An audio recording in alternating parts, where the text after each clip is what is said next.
You've been lied to, not once, not twice, but every day of your life since you were a child. They called it romance. They wrapped it in songs, in movies, in Disney princesses, and candlelit kisses. They told you that love is the ultimate prize, that if you just wait, work, and wish hard enough, you'll find her, the one, your soulmate, your salvation. But no one told you what happens after the credits roll. No one told you that the hero often ends up divorced, alone, broke, or dead inside. Because the lie isn't in the idea of love, it's in what they never told you about it. That love, as you've been sold, is not a gift. It's a drug, a high, a trap, a biological sleight of hand designed not for your happiness, but for your usefulness. And if you don't understand that, you will be destroyed by it. You think this is harsh? Ask Alex. 35 years old, six figures, fit, loyal. He met her in college, married young. He put her first in everything, built a business, took care of her family, sacrificed nights, weekends, even parts of himself. He believed that love was service, that love meant giving everything, so he gave. Until one day he lost his biggest client, the money dried up, and her gaze changed, colder, more distracted. "I don't know who you are anymore," she said. Within months, she was gone. House gone, son taken, half his savings transferred by court order.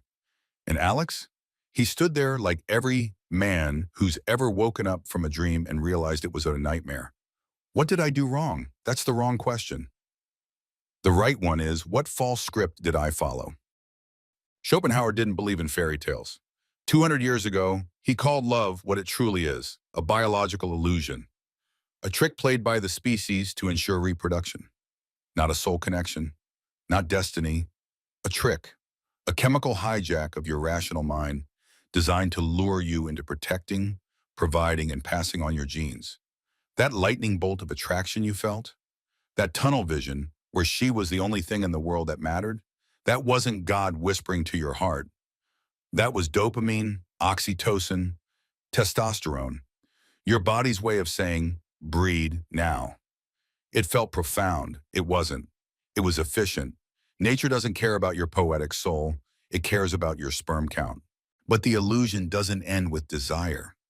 It deepens when she smiles at you, when she laughs at your jokes, when she says, "You're different." You want to believe that. You need to. Because it justifies the worship, the sacrifice, the surrender. You want to believe she sees your soul, but she doesn't, not in the way you think. She sees potential, protection, provision. She doesn't care how kind you are. She cares what your kindness signals. Can you keep her safe? Can you give her status? Can you give her options her biology never had on its own? You think that sounds cynical? Look around. You've seen the patterns, you just never connected them. The nice guy who gets dumped after years of loyalty. The husband who's discarded after the kids grow up. The boyfriend who loses her the moment his ambition fades. That's not coincidence. It's programming. Women don't fall for effort. They fall for strength. And when the strength disappears, so does the attraction. Schopenhauer didn't hate women. He simply refused to worship them. He observed. He wrote, "Love is the ultimate goal of almost all human effort. It is more important than anything else in life." But he didn't mean that as praise. He meant it as a warning, because men chase love not from abundance, but from emptiness. They chase it because they think it will complete them, and that makes them vulnerable. The more you need love, the more you are willing to give up to get it. Your time, your money, your ambition, your power. And in that bargain, you don't win love. You lose yourself. This is why most men are confused. They think love is a reward for being good, for being loyal, for being generous. But women don't love like that. Not because they're evil, but because they're wired differently. Their instincts are older than civilization. Back when survival meant everything, a woman's choice of partner could determine whether her children lived or died. She didn't choose based on character. She chose based on strength. And that instinct is still alive, stronger than ever, disguised as chemistry, standards, or having a type. But it's ancient code, and you can't outlove code. That's why men like Jason, kind, sensitive, patient, get ghosted.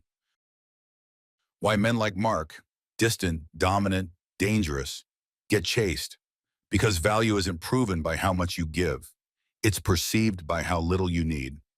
A man who needs her validation becomes predictable, safe, contained. And biology doesn't reward safety, it rewards challenge. But no one tells you this. Instead, they tell you to open up, be vulnerable, share your feelings, apologize more, be available. And when it doesn't work, when she drifts, you're told to try harder, love harder, bend further, but the more you bend, the more you break. Because she didn't fall in love with your service. She fell in love with your spine. Lose that, and you lose her. There's something no one teaches young men, that every time you place her at the center of your world, you move yourself out of it. You become a satellite, not a sun. You orbit her. You submit. And submission is not sexy, not in the way you hope. The man who gives her everything is the man she eventually resents, not because he's bad, but because he's predictable, because he needs her more than she needs him. And in that imbalance, desire dies. You think love makes you a man. It doesn't. Purpose does. Direction. Self-respect. Women don't want to lead your life. They want to join it. If you have no mission outside of them, they become your mission. And that pressure crushes attraction. Every time. This is the tragedy Schopenhauer called the tyranny of possession. The chase excites, the capture suffocates. Not because she's heartless, because biology is restless. So what's the answer? Give up on love? No. Understand it. See it.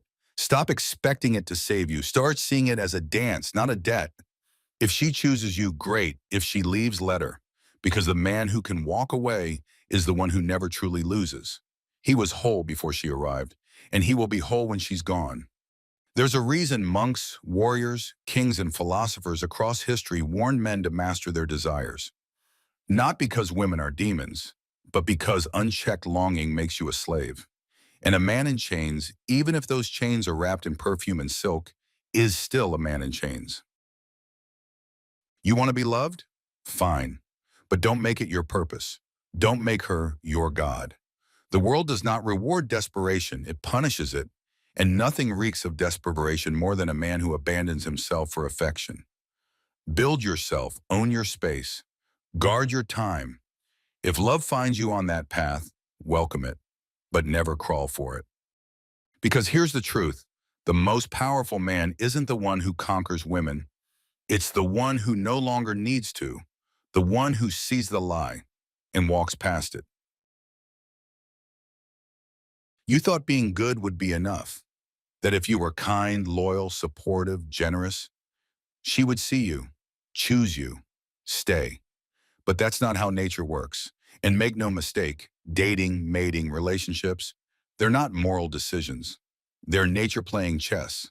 And you've been playing checkers with your heart on the board. You thought this was about fairness, about romance, about being the better man. But women don't choose based on justice. They choose based on instinct.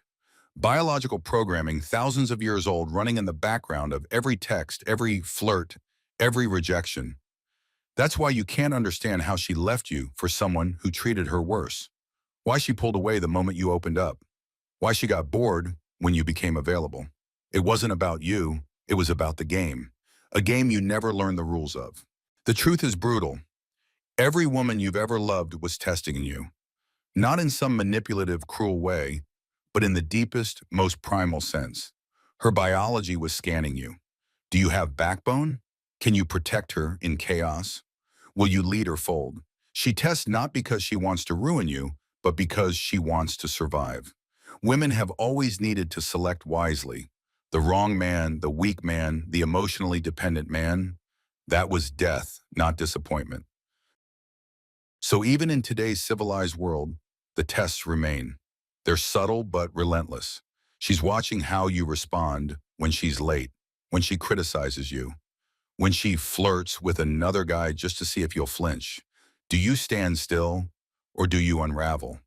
And if you unravel, the clock starts ticking because once she sees your core is made of compromise, the attraction begins to rot.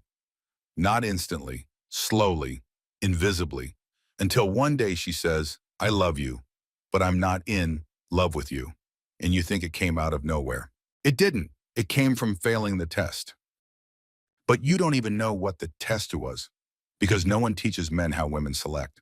Not your school, not your parents, not the media. All you're told is be nice, be present, communicate, be vulnerable. But if that worked, the world wouldn't be full of heartbroken men who followed all the rules and still got discarded. The truth is darker. Love doesn't grow through safety. It grows through polarity. The masculine leads. The feminine responds. If you're following her, trying to please her, giving her the emotional wheel, she may appreciate it, but she will never desire it. She may even say she wants it, but she doesn't, not in her bones, and biology always wins. This is why the nice guy finishes last. Not because he's bad, but because he's invisible.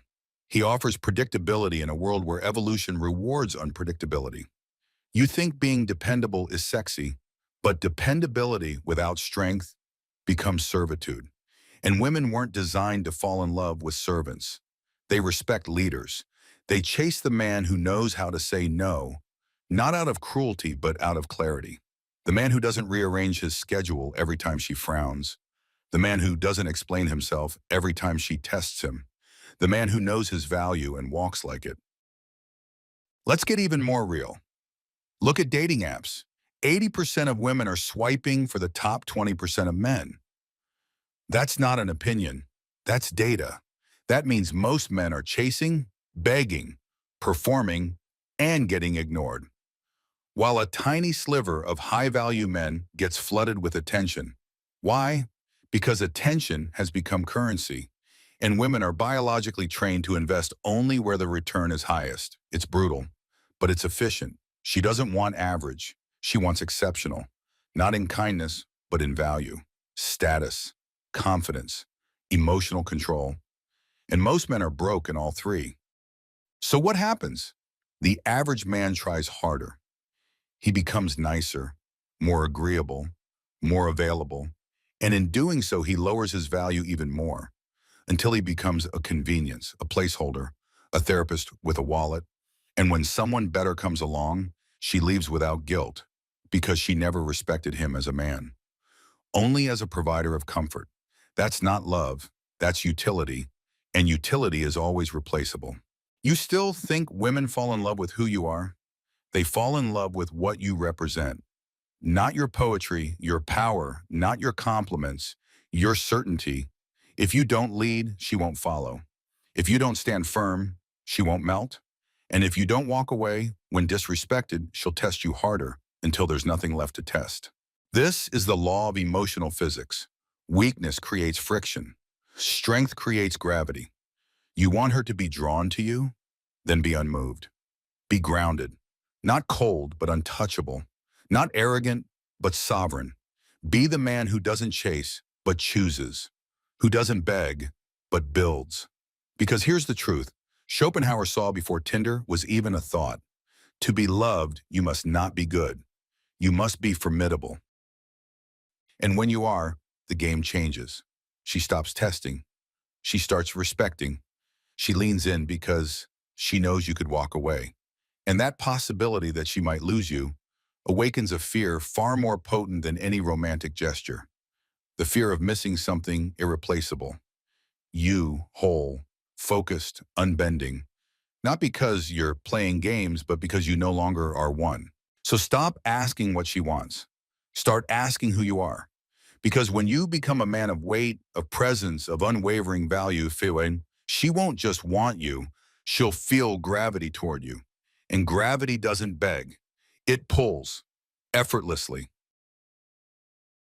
You thought the battlefield was out in the open. That power was measured in muscles, money, or the volume of a man's voice. But the most devastating force in any relationship isn't visible. It doesn't shout. It whispers. It doesn't strike. It bends reality. Men have always waged war with fists, weapons, logic. But women, they've mastered the art of influence, of subtext, of unseen leverage. Not because they're evil, because for thousands of years they had to. In a world where physical strength determines survival, the physically weaker learn to survive through emotional power. And today, that emotional warfare is still being waged, online, in bedrooms, in boardrooms, and most men don't even know they're losing. You think you're in control. She smiles, touches your arm, sends that late night text. You think you've won something. But what you don't see is the frame, the game beneath the game. She's already testing your compliance. Will you change plans to see her?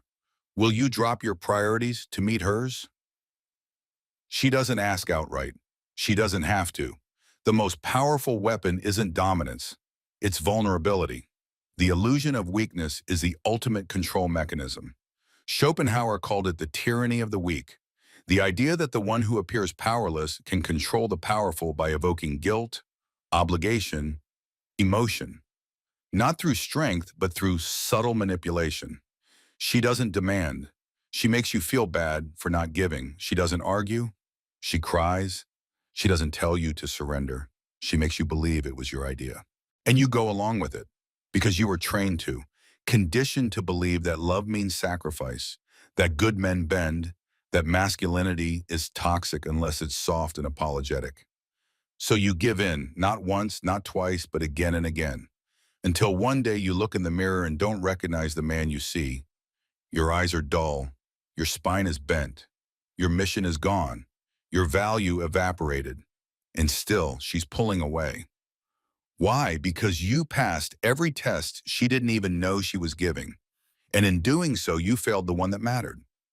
You stopped being a man she could admire and became a man she could direct. Look at social media. You'll see the battlefield. Millions of men liking, commenting, chasing shadows, worshiping women who don't know they exist, hoping that one more heart emoji will earn attention. But attention isn't love. It's bait. It's a performance economy, and most men are the unpaid caste. While women monetize their image, men monetize nothing but their need to be seen, needed, chosen. And in doing so, they surrender their power to algorithms and avatars. This is the new seduction, not of the body, but of the mind. But this isn't new. It's just modern. It's dressed in filters and DMs. But the mechanism is ancient. Emotional leverage, perception control. Schopenhauer saw it clearly even then.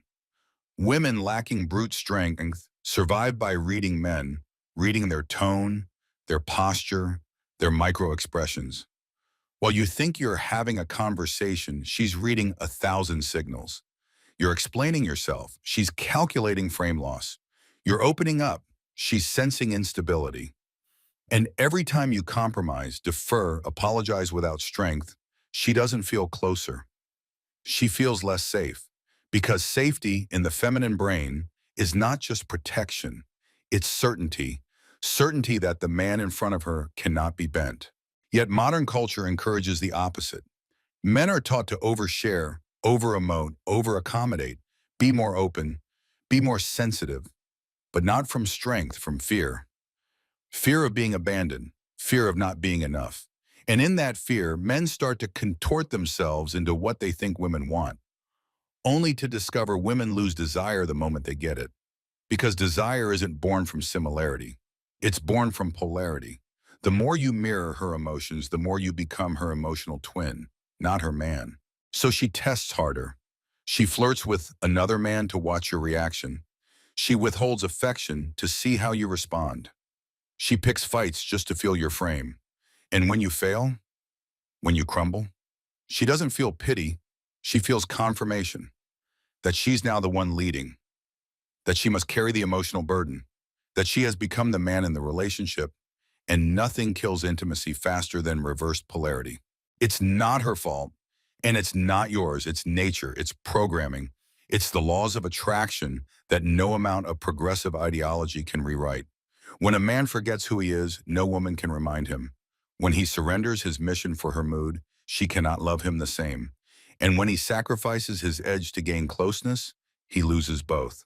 But there's a darker truth, one that most men refuse to face. It's not that women are manipulating them. It's that men are willingly giving away their power, begging for love, pleading for attention, hoping that if they become small enough, soft enough, agreeable enough, someone will finally stay. But the feminine doesn't crave smallness. It craves stability. And a man cannot be stable if he's built on need. So what's the alternative? Resent her? No. Understand her. Respect her nature, but don't submit to it. Recognize the game, but don't rage against it. Adapt. Evolve. Because once you see it clearly, you can stop reacting. You can stop dancing to emotional tests. You can stop orbiting and become your own sun again. The truth is simple, but brutal. The man who needs nothing is the man who cannot be manipulated. The man who leads himself is the only man worth following. And the man who refuses to chase validation becomes the only one who receives it. So the next time she tests you, hold your frame. The next time you're tempted to overshare, check your center. The next time your instincts beg you to prove yourself, remember this. The one who proves loses. Let your presence speak. Let your clarity cut through case. Let your silence command more than 1,000 words. Because the man who doesn't flinch in the face of emotional pressure is the man she never forgets. You've been walking blind, not because your eyes were closed, but because you were trained to see the world through someone else's lens. Trained to believe that sacrifice equals love, that suffering earns loyalty, that if you just keep giving, eventually she'll give back. But here's the truth. She won't. Not because she's broken, not because she's evil, but because you've been playing by rules that don't exist. The moment you made her the center of your gravity, you lost your orbit. And no woman, no matter how kind, no matter how nurturing, can love a man who has lost his center.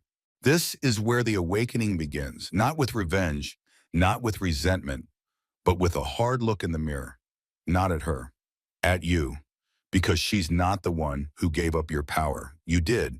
Every time you compromised what you wanted to keep her comfortable. Every time you apologized for your ambition to seem balanced. Every time you stayed silent when your instincts screamed otherwise. You were trading your edge for acceptance, and it cost you everything. But here's the secret they never told you.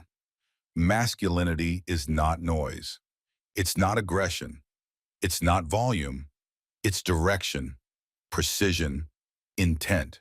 It's the quiet clarity that says, this is who I am, and moves forward whether she follows or not. That kind of man doesn't chase. He builds, he creates, he becomes. And in doing so, he draws people, not because he needs them, but because they recognize something rare. A man who no longer negotiates with weakness. You want her to see you again? Then stop disappearing. Stop dimming. Stop bending backwards, hoping she'll finally say you're enough. Start remembering who you were before the world told you to be soft. Before you believed that your masculinity was something to apologize for. Before you made her emotions the authority over your mission. Because you were not born to be a supplement to someone else's story. You were born to write your own, and no great man ever built an empire by asking for permission to lead. Look at every moment you were betrayed. The heartbreak, the ghosting, the disrespect. It didn't happen when you were at your strongest. It happened when you gave your crown away. When you made her your son and stood in the shadow. When you confused obedience for love. But love doesn't grow where leadership dies. And no woman, no matter how much she says she wants equality, truly wants to be the man in the relationship. The second she senses she has to lead, to initiate, to guide, you've already lost the throne. But here's what's beautiful. The throne can be reclaimed, not by demanding submission, but by embodying sovereignty. The man who has nothing to prove, nothing to chase, and everything to build. That man becomes unshakable. He doesn't need her to stay. He doesn't fear her leaving. He respects her nature, but he's not governed by it. He offers direction, not devotion, presence, not performance. And from that place, something strange happens. She softens. She stops testing. She starts following, not because she's weak, but because she finally feels safe. This isn't about dominating women. It's about mastering yourself, about reclaiming the fire you gave away in exchange for affection. Because the feminine doesn't fall for the man who yields. It falls for the man who stands. And the second you become that man, not in theory, But in posture, energy, and presence, she feels it. Whether she's your girlfriend, your wife, or a stranger at the coffee shop, she feels your gravity. And she responds, not with games, but with surrender. You want to know why some men get women effortlessly while others struggle for scraps? It's not looks. It's not money. It's frame. The unspoken authority of a man who knows his value so deeply, he'd rather be alone than compromise. That's the man who walks into a room and doesn't scan for approval. That's the man whose time is currency, whose words are deliberate, whose silence is louder than most people's shouting. He doesn't try to prove he's not like other guys. He's too busy becoming someone they can't even compare to. But this awakening is brutal. It costs you your illusions. You'll have to bury the part of you that thought love could be won with suffering. You'll have to kill the impulse to beg. You'll have to let go of the belief that your worth depends on being chosen. Because it doesn't. It never did. You were born with a kingdom inside you. And every time you chased her approval, you left the gates unlocked. You let someone else decide your value. And that ends now. There's no halfway here. Either you reclaim your edge or you continue to bleed slowly in the name of false intimacy. Either you rise as a man with purpose or you remain a boy waiting for love to give him permission to live. She won't save you. She can't. That's your job. And once you accept that, everything changes.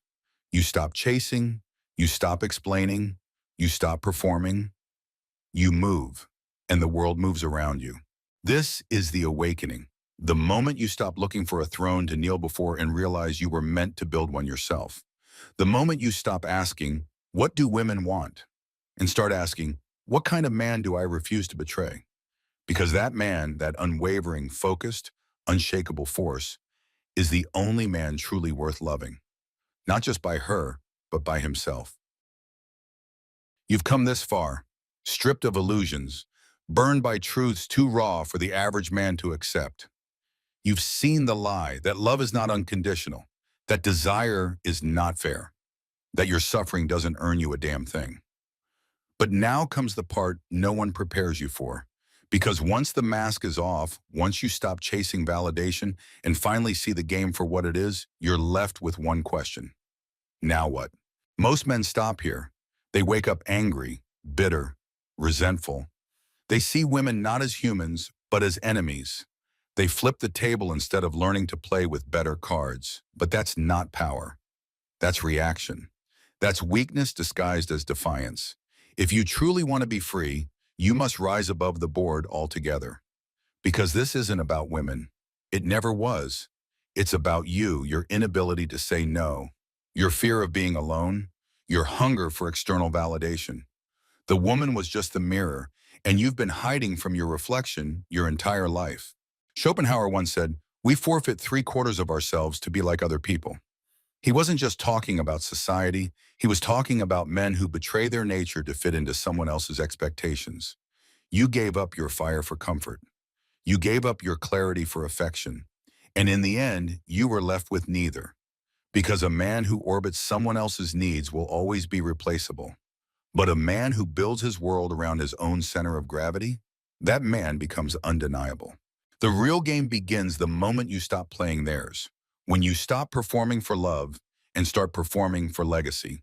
When you stop asking, what can I get? And start asking, what can I create? This is not retreat. This is rebirth. Because true masculinity isn't about dominance. It's about direction. It's not about how many women you can sleep with. It's about how many illusions you can kill inside yourself. Look around. Every man you admire, truly admire, is not obsessed with being liked. He's obsessed with becoming.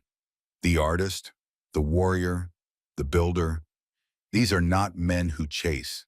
They choose. They walk paths so magnetic, so vivid, so self-defined that others cannot help but follow. Not because they asked, because they led. And if a woman walks beside them, it's because she's inspired, not required. Modern society tells you to be soft, to be sensitive, to open up before you've even earned respect. And then it mocks you when she leaves. It sells you passivity as virtue and strength as toxicity. It tells you to express your emotions but never to master them. To be agreeable but somehow still attractive. To surrender but still be desired. And when you follow that script, when you pour your heart out, when you center your world around her, you lose. Not because you're wrong, but because the game punishes need. Always has, always will. You don't reclaim your power by hating women. You reclaim it by refusing to abandon yourself again, by realizing that the chase is the distraction, the pedestal is the prison. The reward you seek was never her. It was the man you hoped you'd become if she loved you. But why wait? Why not become that man now, with or without her? Because here's the secret no one told you. Once you no longer need her, she finally sees you, not as a project, not as a provider, but as a presence, a storm with eyes, a force too grounded to be manipulated, too focused to be swayed, too complete to be owned. That man does not beg. That man does not chase. That man builds. And the world bends to him. But let's go further, beyond attraction, beyond relationships, because the ultimate liberation is not in winning the game.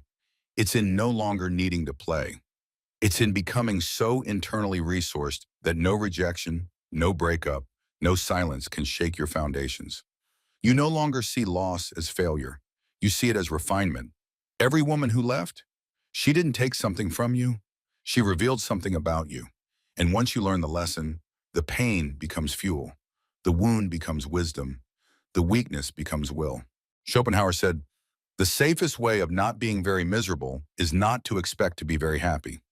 But that wasn't a call to apathy. It was a blueprint for emotional sovereignty. Because once you stop expecting the world to complete you, you become whole, not numb, whole, capable of joy but not enslaved by it, open to love but not possessed by it, able to give without needing to be given to. That's not cold, that's clarity. So you want to know what freedom feels like? It feels like looking at a beautiful woman and appreciating her without needing her. It feels like building a life so rich, so purpose-driven, that her presence is a bonus, not a requirement. It feels like choosing solitude over subservience, like trusting your path even when you're walking alone, like knowing that your mission cannot be hijacked by a smile or derailed by a goodbye. Because at the end of the day, love is not something you receive. It's something you radiate. When you no longer chase it, it comes. When you no longer beg for it, it respects you. When you no longer define yourself by it, you finally understand what it means. And the man who reaches that level, he's no longer a player. He's the architect of the game. This is the final truth. The most dangerous lies aren't the ones women tell men. They're the ones men tell themselves. That they are not enough unless they're loved. That their worth depends on being needed. That if they just sacrifice more, serve harder, and stay quiet, they'll be chosen. But chosen for what? A role in someone else's story? A placeholder until she finds better? You were not born to be a background character. You were born to build the story itself. And no woman, no matter how beautiful, how brilliant, how soft, should ever become your reason for existing. Let her be your witness, not your why. So stand up. Step back into your sovereignty. Cut the invisible strings. Walk forward with a spine made of principle and a heart that no longer bleeds for illusions. Because the man who needs nothing cannot be owned. And the man who cannot be owned is free. This entire journey has never been about women. It's been about you, about reclaiming what you gave away in your silent desperation to be loved. The lie was never that women are unloving. The lie was that you were ever incomplete without them. Through Schopenhauer's lens, you've seen that love, at its core, is a biological mechanism. Powerful, beautiful, but never sacred. What matters is how you respond to that truth, not with bitterness, not with withdrawal, but with awakening. The masculine path is not to control women, or fear them, or depend on them. It is to build something so deeply rooted in self-respect, purpose, and direction that love becomes a reflection of your inner state, not its substitute. You don't chase, you lead, you don't beg, you build, you don't need, you choose. And when you live like that, everything changes, even love itself. So don't be the man who waits to be chosen. Be the man who chooses himself again and again until the game disappears, until there's only you, whole, free, unshakable.